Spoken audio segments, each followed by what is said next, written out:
crochet ကနေပြန်လည်ပြီးတော့ကြိုဆိုပါရစေ။ဒီနေ့ဒီရဲ့အနည်းရောက်တော့လေးကိုထုတ်ပြပြီးတော့မှဖြစ်ပါတယ်။ထို့ဖို့အတွက်ဒီပစ္စည်းလေးလိုမယ်ပေါ့နော်။ SI ကကြတော့ Z4mm ကိုအသုံးပြုသွားမယ်။ပြီးတော့ရှီကတော့ဒီရဲ့ mid cotton ပေါ့နော်။ mid cotton 5 line လေးကိုအသုံးပြုသွားပါမယ်။ပြီးတော့တို့ဒီရဲ့ကျိုးလေးကိုတော့နည်းနည်းရှည်ရှည်လေးပေါ့နော်။နည်းနည်းရှည်ရှည်လေးယူပေးရပါမယ်။ magic ring လေးလောက်ပေးပါမယ်နော်။ပြီးရင်ရှီကင်မယ်။ကင်ပြီးသွားပြီဆိုလို့ရှိရင်ကင်ပြီးတော့ပြီဆိုရင်ဒီရဲ့ကြိုးလေးကိုဒီအောက်ကလေးကိုပို့လိုက်ပါမယ်နော်ပို့ပြီးတော့ရင်ဒီရဲ့ကြိုးလေးနဲ့ရှစ်ချီလေးဆွဲပေးပါနော်ပို့ပြီးတော့ပြီဆိုလို့ရှိရင်ဒီရဲ့အပေါက်လေးတွေပေါ့နော်အပေါက်လေးတွေကိုအက်ကလေးထည့်ပြီးတော့ဇတို့ကဒီလိုမျိုးလေးယူလိုက်ပါမယ်နော်ယူပြီးတော့ရင်ဖွတ်မီလေးတစ်ခါကျစ်လိုက်ပါမယ်ကျစ်လိုက်ရင်ဒီလိုမက်ဂျစ်ဝင်နေရတာပါမယ်နော်ရလာပြီးသွားပြီဆိုလို့ရှိရင်ဇတို့ကဖွတ်မီလေးပေါ့နော်ဖွတ်မီလေးတွေ90နဲ့မှတစ်တိုင်းထိုးပါမယ်နော်ဒီနေ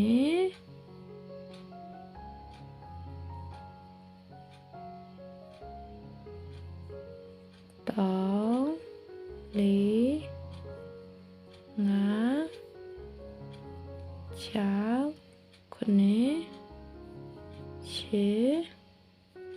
9 10ဒီလိုမျိုးလေး90နဲ့မှတစ်တိုင်းထိုးခဲ့ပြပါမယ်နော်မဖွတ်မီလေးစုစုပေါင်း90နဲ့မှတစ်တိုင်းပေါ့နော်90နဲ့မှတစ်တိုင်းထိုးပြီးတော့ပြီဆိုရင်0ကပထမ row အနေနဲ့ပေါ့နော်ပထမ row အနေနဲ့ဒီရဲ့ဖွတ်မီပေါ့နော်ဖွတ်မီတစ်ပေါက်ကိုကြောဒုတိယပေါက်လေးထဲမှာပေါ့နော်မဖွတ်မီဒီပေါက်ကိုကြောဒီရဲ့ဒုတိယမြောက်အပေါက်လေးထဲမှာ0ကတိုင်တိုလေးပေါ့နော်တိုင်တိုလေးစထိုးပြပါမယ်နော်တိုင်တိုလေးထိုးပြီးတော့အပေါက်လေးတွေကိုအက်ကလေးထည့်ပြီးတော့ဒီလိုမျိုးလေးဆွဲလိုက်ရမှာမယ်နော်ဆွဲပြီးတော့ရင်ဒီလိုမျိုးလေးယူပါမယ်တစ်တိုင်းပြီးရင်ဒီရှိမှလည်းဒီလိုမျိုးလေးပဲနော်ယူမယ်ဆွဲလိုက်မယ်နှစ်တိုင်းမျိုးလေးတင်မယ်ဆွဲမယ်သုံးတိုင်းလေးတိုင်း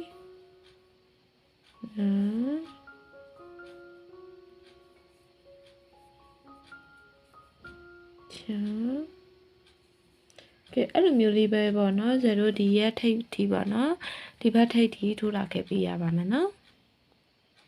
ကဲဒီတောက်လျှောက်ကိုထိုးလာခဲ့ပြရပေါ့နော်ဒီထိပ်နာလေးရပြီပေါ့နော်အထိပ်နာလေးရောက်ပြီဆိုရင်0က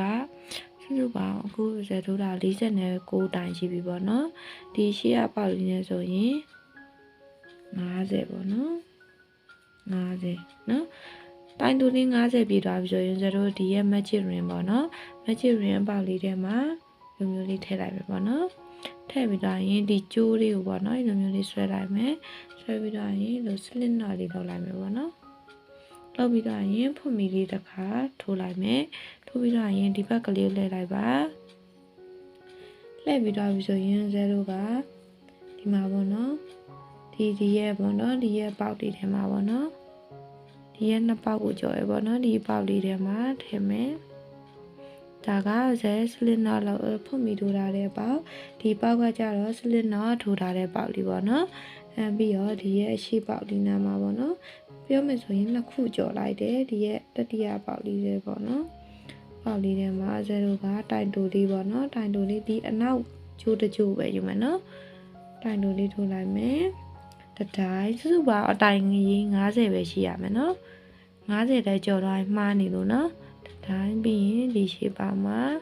နောက်ထပ်တတိုင်းနှစ်တိုင်းဒီရဲ့နောက်ကျိုးလေးပဲနော်နောက်ကျိုးလေးပဲထိုးရမယ်3 4ရီပြီးတော့ထိုးခဲ့ပြီပါနော်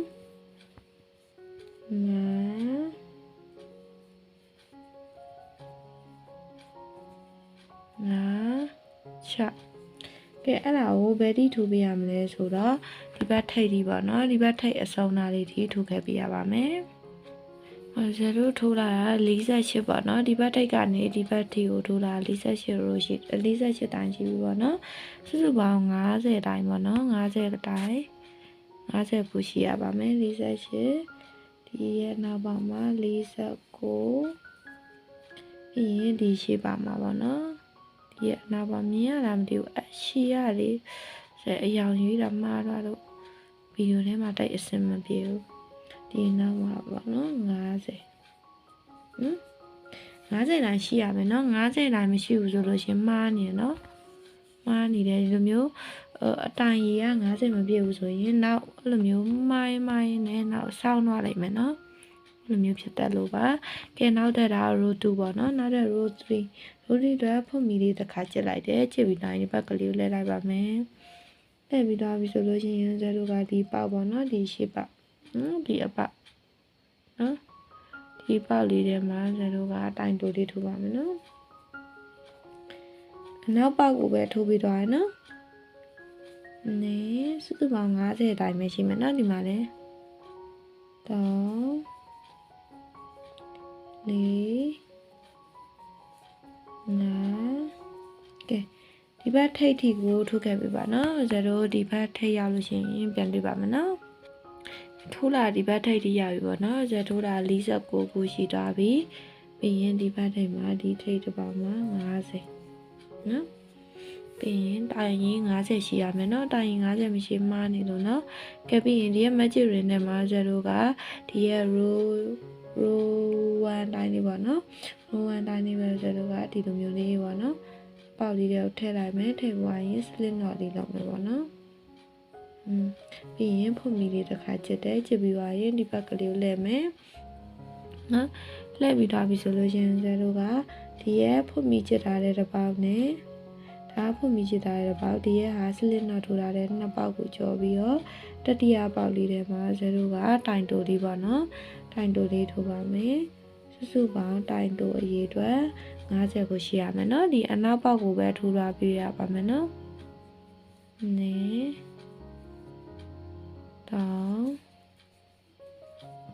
ဒီကဲအဲ့လိုမျိုးလေးပဲထိုးခဲ့ပြရမယ်ပေါ့နော်ဥပ္ပအဆုံးညရင်ပြန်တွေ့ပါမယ်ထိုးလာတာဒီဘက်ထိပ်ထိရောက်နေပါနော်49တိုင်ရှိတာရေ0ဒီမှာနောက်ဆုံးပေါက်ပတ်ထီလေးပေါ့နော်49ဒီနောက်ဆုံးပေါက်လေးနာမှာ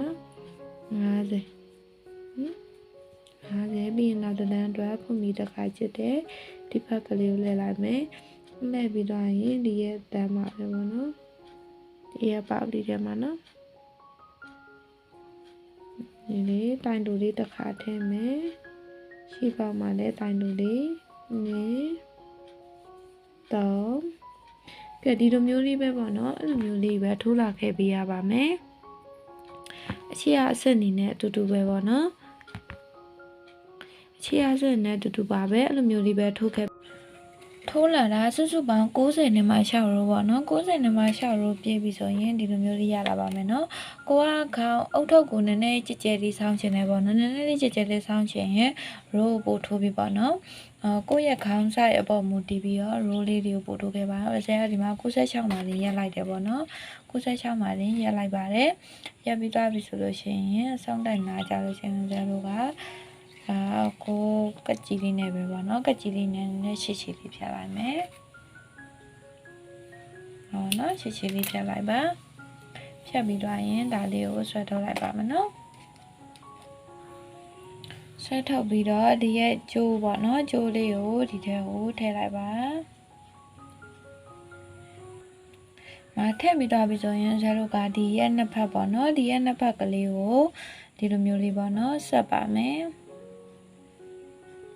ဆက်ပါမယ်ဒီရဲ့စချင်းဒီရဲ့ပေါက်လေးထဲမှာပေါ့နော်ဒီပေါက်လေးထဲမှာလိုမျိုးလေးဆွဲလိုက်ပါ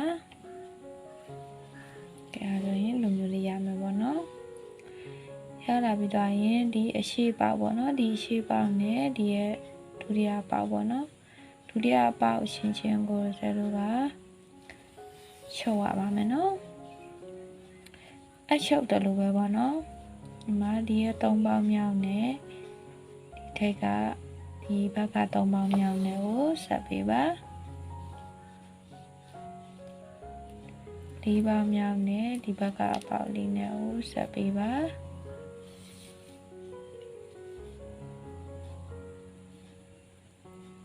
ဒီရဲ့5ပေါက်မြောက်နဲ့ဒီရဲ့5ပေါက်မြောက်ကိုကလေးကိုဆက်ပေးရပါမယ်ကဲအဲ့လိုမျိုးလေးပဲပေါ့နော်ဘယ်ဒီဆက်လာပေးရမလဲဆိုရင်ဒီဘက်ထိပ်ထိဆက်လာပေးရပါမယ်နော် ပြီးတော့ဒီဘက်မှာတော့ဇက်တို့ကဒီမှာမက်ဂျစ်ရင်းလေးနဲ့ထိုးထားတာဖြစ်တဲ့အတွက်ကြောင့်မလို့ဒီရဲ့ကြိုးလေးပေါ့နော်မနော်ဒီရဲ့ကြိုးလေးကိုဒီလိုမျိုးကြက်ကြက်ကလေးပေါ့နော်ကြက်ကြက်ကလေးကိုဆွဲလိုက်ပါနော်မျိုးစီသွားတဲ့အထိပေါက်ကလေးဆွဲလိုက်ပါနော်ဇက်တို့ဒီရဲ့အပေါ်ပေါက်ပေါ့နော်အပေါ်ပေါက်ကဒီအရန်ကြီးစီတဲ့ဒီမရဘူးပေါ့နော်ကြိုးဆွဲရအဲ့တော့အရင်အုတ်ထုတ်တောင်တော့ဒီရဲ့ဟာကျိုးဆွဲတာဟိုဟာစီတဲ့တိရပေါ့နော်ဒါပေမဲ့ကိစ္စမရှိဘူးဇက်တို့ဒီရဲ့အပေါက်ကလေးကိုပြန်ကျင်းလို့ရတယ်နော်လောဆယ်ဒီနာဟာလေးကိုဒီထိတ်ဒီပေါ့နော်ဒီဘက်ထိတ်ဒီဆက်ခဲ့ပြီပါနော်အဲ့ဇက်တို့ဒီမှာဒီရဲ့တောက်လျှောက်ကိုဆက်လာပေါ့နော်ဒီမှာပေါ့နော်ဒီအတန်းလေးနော်ဆက်လာတဲ့ဒီထိတ်ထိရောက်ပြီထိတ်ရောက်ပြီဆိုလို့ရှိရင်ဇက်တို့ကဒီရဲ့အပေါက်ကလေးပေါ့နော်ဒီမှာနည်းနည်းလေးဟနေတဲ့အပေါက်ကလေးပေါ့နော်နည်းနည်းတော့မဟုတ်ဘူးနော်တော်တော်လေးဟာနေတော်လေးဟာနေတဲ့အပေါက်ကလေးကိုဇက်တို့ကဒီကျိုးနဲ့ပဲပေါ့နော်လိုက်ပြီးတော့မျိုးလေးပိတ်လိုက်မယ်ပေါ့နော်စီလိုက်ပါမယ်ဒီကျိုးကိုလည်းနောက်တစ်ခါထပ်ခွာမယ်နော်အဲ့လိုမျိုးပေါ့နော်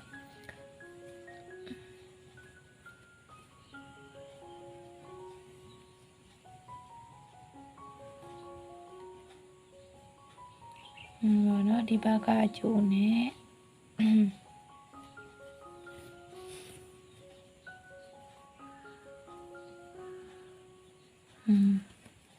ဒီဘက်ကိုနည်းနည်းဘဲလန်းလေး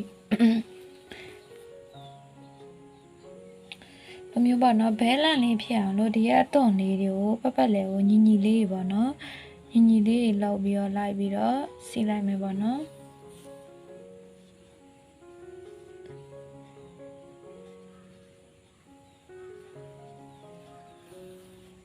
ပင်ရိုးဘက်နဲ့ဒီဘက်နဲ့ကိုတာယာလေးရှုပ်ပါမယ်နော်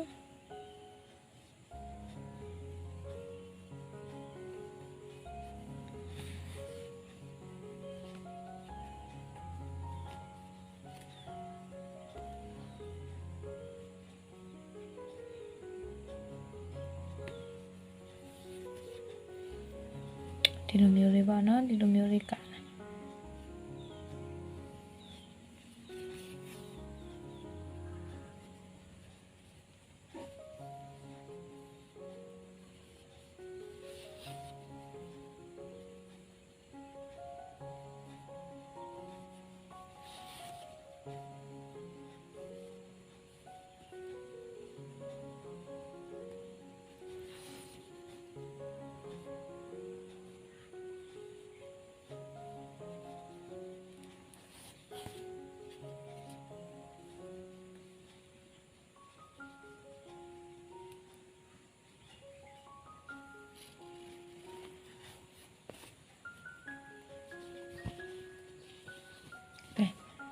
မျိုးလေးစီသွားပြီပေါ့နော်ဒီမှာ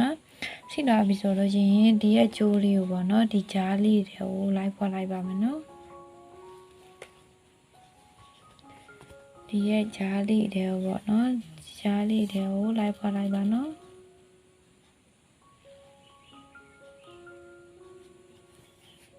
ဒီလိုမျိုးလေးပေါ့နော်ဒီအပေါက်ကြားလေးတွေပေါ့နော်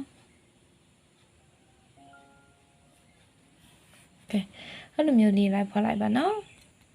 ပြီးရင်ကျိုးနေတဲ့ပိုနေတဲ့ဒီတကြိုးပေါ့နော်ဒီတကြိုးကိုလည်းလိုက်ဖွက်လိုက်ပါကဲအခုဆိုရင်ဒီမှာအုတ်ထုပ်လေးထိုးလို့ပြီးတော့ပါပြီနော်ဆိုတော့နောက်ဒီလိုမျိုးဒီအဝါလေးပေါ့နော်ဒီလိုမျိုးရှီတိုးနီးလေးတွေအများကြီးတင်ပေးမှဖြစ်တဲ့အတွက်Rezelရဲ့ YouTube channel လေးကို subscribe မလုပ်ရသေးဘူးဆိုရင် subscribe လုပ်ပြီးတော့အားပေးခဲ့ပါနော်Rezel Facebook page မှာလည်းပြန်လည်ပြီးတော့တင်ပေးပါမယ်နော် Facebook page ကိုလည်း like မလုပ်ရသေးဘူးဆိုရင် like and follow လုပ်ပြီးတော့အားပေးခဲ့ပါနော်။ဒါဆိုရင်Rezelတို့နောက်ဗီဒီယိုတစ်ပုဒ်မှာပြန်တွေ့ပါမယ်နော်အားလုံးပဲ